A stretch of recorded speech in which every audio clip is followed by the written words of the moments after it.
Welcome to Yin and Young. The following is a story taken from Chapter 1. I have called it Wordless Communion. I hope you enjoy it.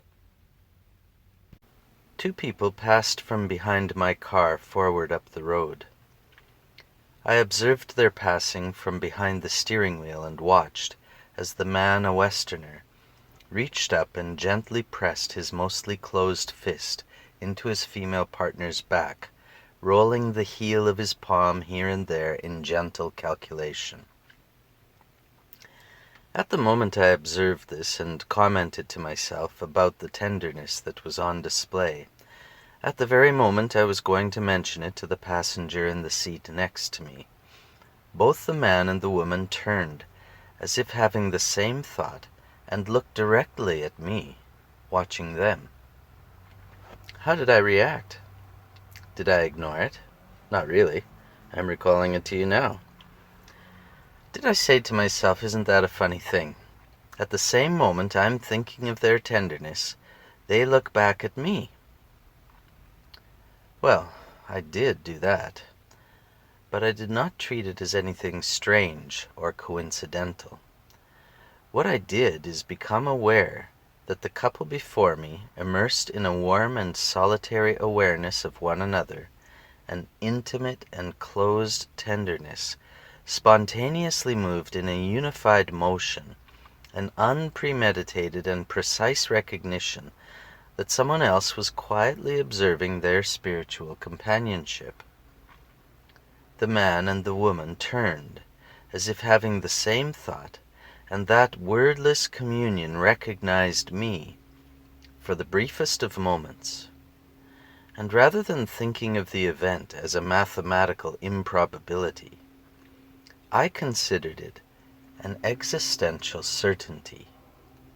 We three shared consciousness and the same liquid delight for a brief, eternal moment.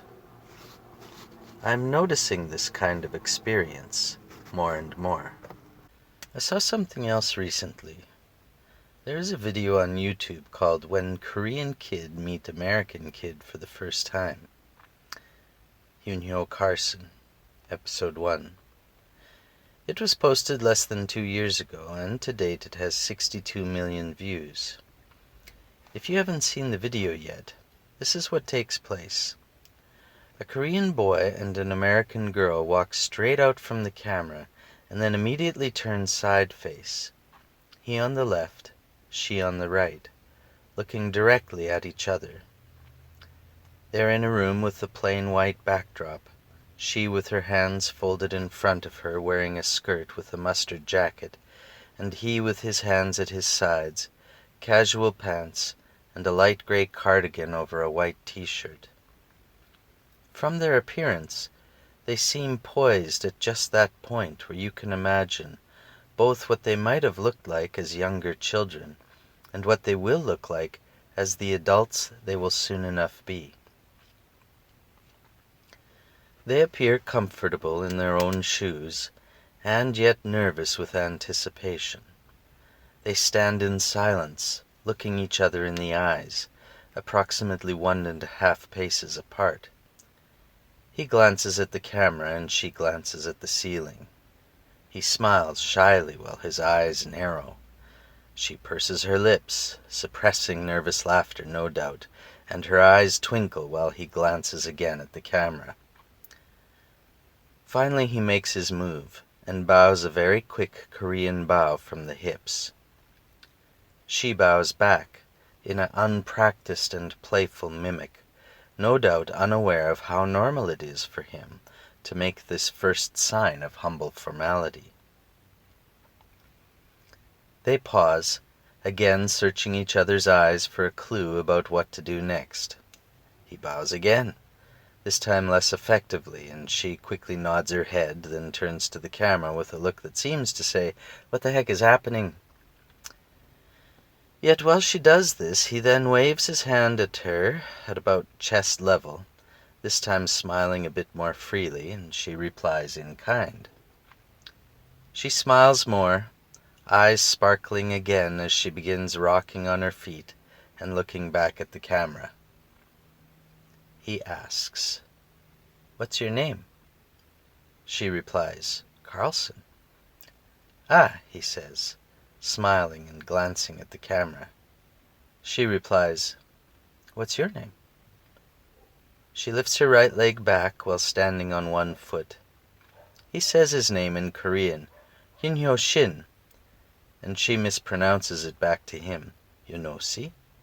He nods and asks, "How old are you?"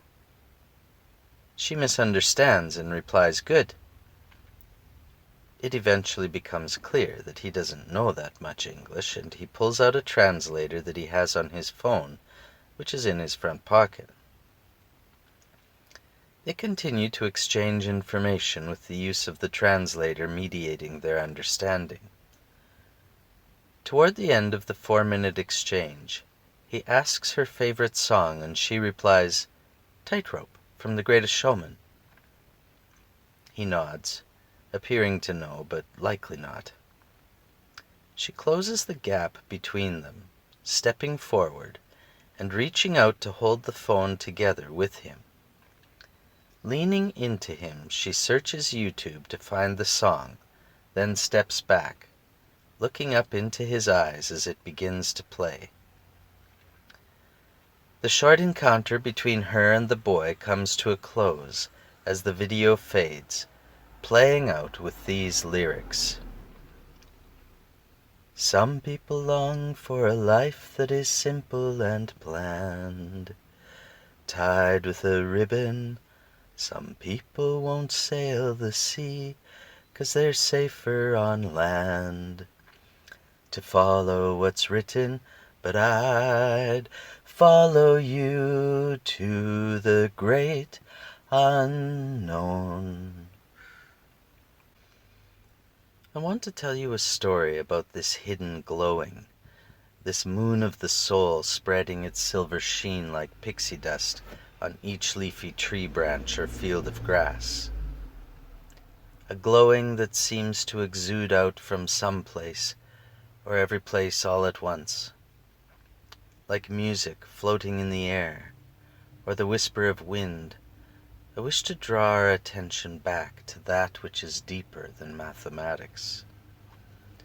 But to do so, I need an instrument on which to play my song.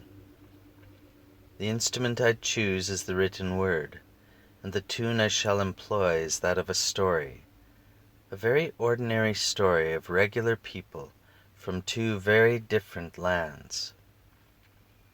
She is a young Chinese girl, born in the middle of China's Cultural Revolution to a father, Qianlong, who served in the military, and a mother, Juyu, who worked as a clerk at a distribution center in a small village east of Shanghai. He is a Canadian boy, born in the middle of the feminist revolution. His mother, Hannah, barely 15 years old, had dropped out of high school to raise her son, and his father, Ben, a businessman, owned and managed 3 Smitty's Pancake House restaurants. Ben lived in Dawson Creek in central British Columbia, while Hannah lived in a small village in central Saskatchewan with her mother Ava and sometime father Alexander. Each child was born into a matrix of hope and challenge, the daylight on one side of the world being moonlight on the other. The boy's name is Bobby Young. The Chinese girl is Yinlin Dai.